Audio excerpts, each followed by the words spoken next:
Hello guys, hello, good afternoon. I went to get myself a matcha. This is a white chocolate matcha. Absolutely incredible. I was gonna do a weekly vlog, but I was like, you know what, I'm really not doing much this week, and I just thought, why not spice it up a little bit? So I got you guys to ask me some questions, and you know what, every time I do that Q&A on Instagram, I'm like, will anybody actually ask me a question? I just feel like that. But I got quite a few questions actually, and some really good questions. I've got dilemmas, I've got personal questions, I've got questions about books, questions about dating. Like, I'm really excited to get into this. If you do like my videos, please subscribe, give me a like, thumbs up. It's so appreciated, you literally have no idea. Have me on for company, get a cup of tea, let's relax together and just have a girly chat. It's like we're on FaceTime. Let's start off with a really good dating question, okay? What do you think about you'll find love when you least expect it / stop looking?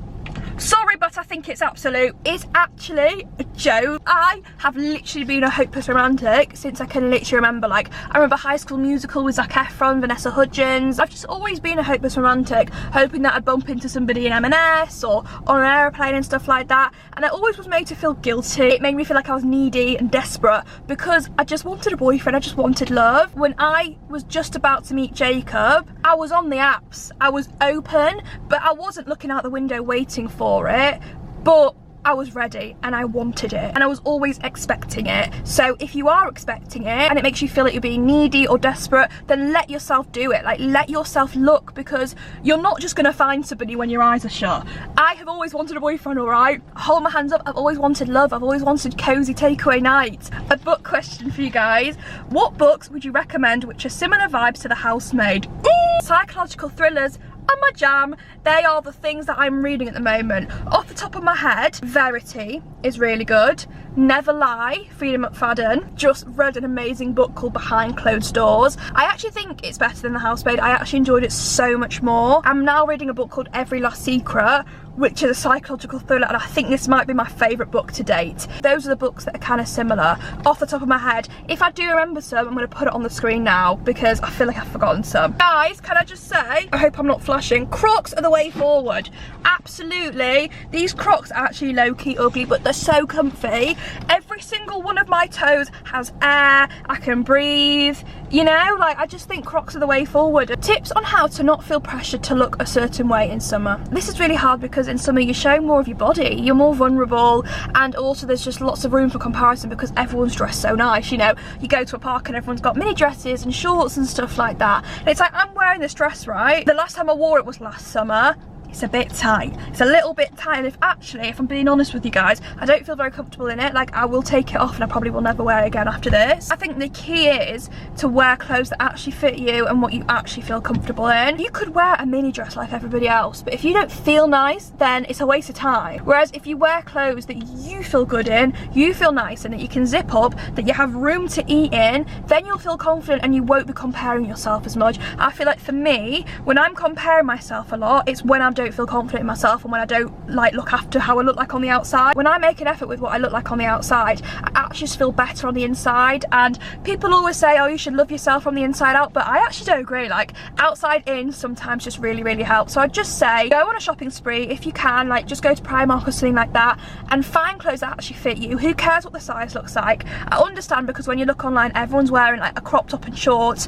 I don't think I'm going to be wearing crop tops this summer. I don't think I'm going to be wearing crop tops. Last year I was wearing crop tops. Whatever size you are, size 8, size 10, size 16, type in size 16 fashion on TikTok and you'll find amazing TikTokers, amazing videos that will really inspire you. Biggest thing is to just not care and realise that, like, no one is looking at you. Summer is such like an insecure time for a lot of people, including me, that everyone's probably just looking at themselves and comparing themselves to other people. This is close to home. This is how to get over anxious attachment with someone who doesn't text all day every day. It's really difficult because right now, the relationship that I'm in, Jacob and I, we don't text all the time. We literally probably call once a day, text every few hours because he's busy at work. However, if it was at the very start of the relationship and that was happening, I'd be not sleeping, I'd be so anxious, I'd be checking if he was online all the time. I think it all comes down to security and consistency and asking yourself, do I feel secure in the relationship? If you do need somebody to text more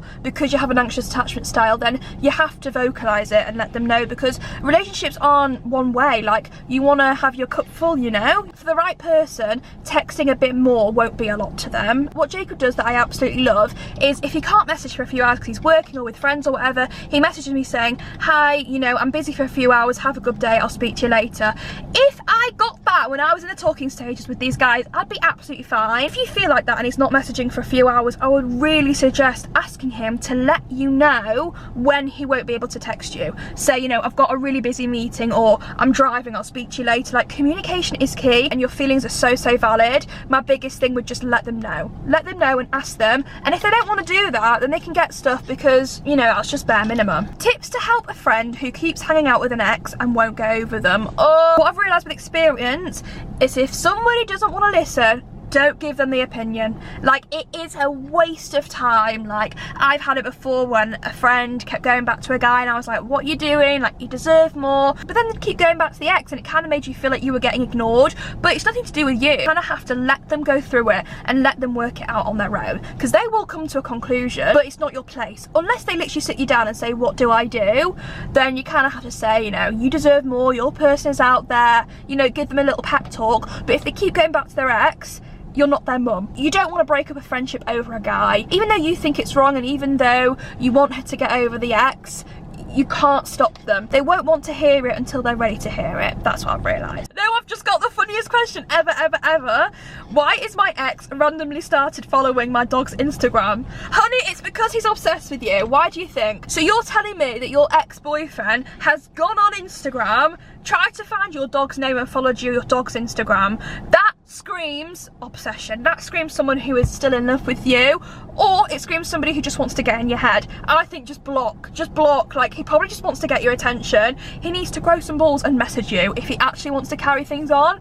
I just think that's actually hysterical. Okay, this is a little dilemma. How to get over a situationship when the guy ended things abruptly without barely any explanation. I'm really struggling because I could really see a future with him and I don't know where things went wrong. Feel like I've got no closure. No, this takes me back to last year. I've mentioned it a few times on my TikTok, but I went through the worst situationship of my existence. My heart was broken into tiny little pieces. Basically, I was in a situationship where a guy was telling me that we're gonna have a future, that he was in love with me, like he literally love bombed me, told me that I was his everything, and then literally out the blue, he FaceTimed me and just said goodbye. Long story short, I was crying on the phone, he just couldn't give a damn, to be honest with you. That took about 6 to 7 months to get over. Literally half a year to get over a 3-week situationship. So just want to let you know that, like, your feelings are so valid. So valid. I think what's really hard is the no closure. It's the not knowing. It's really hard because when you've got no closure, you try to search for the closure. You kind of feel like you might want to message them and ask them, but at the end of the day, sometimes there is no reason. You might have just felt like you weren't right for each other. He might have not been ready, but thank God that it happened. He could have not broken it up, and then 6 months down the line he might have broken it up. Then you would have been through double the pain. You have to almost believe and get into your head that he wasn't your person, because if he was your person, you'd be with him right now. You have to kind of think, you know what, he's not my person. Like, when I met this guy last year, I was like, he's the love of my life. I've never got on with someone that well, and now I'm with Jacob and it's literally 20 times better, not like 100 times better. It's not even in comparison. You have to believe that your person's out there. Your person would never end it. Your person would never dream of ending it or leading you on or anything like that. Kind of turn your sadness into excitement if you can, because when I was going through that situationship, there was almost like a flick of a switch where I was like, you know what, he's not my person, so who is? And it kind of like opened the doors for me, and then I kind of met Jacob in a way. You know, be kind to yourself and don't think that it was you. You know, it's never you. It's never you. It's always just wrong time, wrong person, and in 10 years time you're going to look back and you're going to be like, I'm so glad I didn't end up with him because now I'm with my husband. Do you know what I mean? It's all part of the journey, and I'm sending you so much love, sending you a hug through the phone, because a situationship is pain like no other, and I wouldn't wish it on my worst enemy, genuinely. Okay, another book question. I've literally just bought a Kindle. Please give me your best book recommendations. So first of all, you bought a Kindle. Congratulations. I want you to go buy a Kindle case on Amazon. I want you to also get some stickers, and I want you to get a pop socket. I had a Kindle for years, and it was literally just like a grandpa Kindle case, like a flappy Kindle case that people have on their Androids, and I didn't feel the love, I didn't feel the passion of reading. And now I have a Kindle case with my little pop socket, and I'm so happy. So I just recommend that. It's literally probably like a £5 altogether. Okay, now you've got your Kindle case and your Kindle pop socket. A good book, Coming of Age, Notes on Heartbreak by Annie Lord. Good material by Dolly Alderton. Dolly Alderton everything. She is just an icon. How to deal with a group of trusted friends turning on you. Oh my gosh, I'm so sorry. I'm so sorry that you're going through that. If someone's turning on you for no reason at all, then it screams immaturity. They're not the right people for you. Like, as life goes on, you're gonna have less and less friends, but they're gonna be more quality. You have to close that book and be like, you know what, I want to find the right friends. It's kind of like dating, to be honest with you. If a guy breaks up with you, if it ends badly, you kind of have to think, you know what, close that book, I want to find the right person for me. It's like friends. Friends are relationships. Like, people say you are the 5 people that you surround yourself with, so thank goodness that they're away from you, you know. They don't sound like nice people. And also friendship groups. I don't like a friendship group. I've never been a part of a friendship group, and I just feel like everyone bitches about each other anyway, in my opinion. So I would say look for friends, singular friends. Don't look for a friendship group. Look for girls or boys that you really resonate with and who are judgment free. You want to be with a friend and not have to think about everything you're saying. You want to just be as you as possible, and those friends are out there for you. Bumble BFF, do like extracurricular activities, go to a gym class and stuff like that. Be open to make friends, even slide into people's DMs. Like, my best friend ever, she's called Anna. Literally, we drifted for 10 years and I messaged her a few years ago and now we're best friends again. Like, think about the people in your life growing up that you might have connected with and reconnect with them. I'm sure some people would love to be your friends. I'm so sorry you went through that though. Like, it just sounds really bitchy. Would you ever start a podcast? I would listen. I would love to start a podcast. Would anybody listen? I would love to start a podcast, but I don't know where to start. I feel like everyone's doing podcasts. Maybe in a year or so. Let's just see. I'm going to go on YouTube, do my weekly videos. This kind of feels like a podcast, to be honest with you. I've already thought about my podcast name, let's be honest with you. It would be like Confess with Jess or something like that, because it's like Get Dressed with Jess, Confess with Jess. Also, I'm getting the ick about my TikTok name, Get Dressed with Jess. It actually is cringing me out because I made it 2 years ago. I'd love to make a podcast, but that would be like a goal in the future. Tips on starting dating after a long while away from it after a bad past relationship.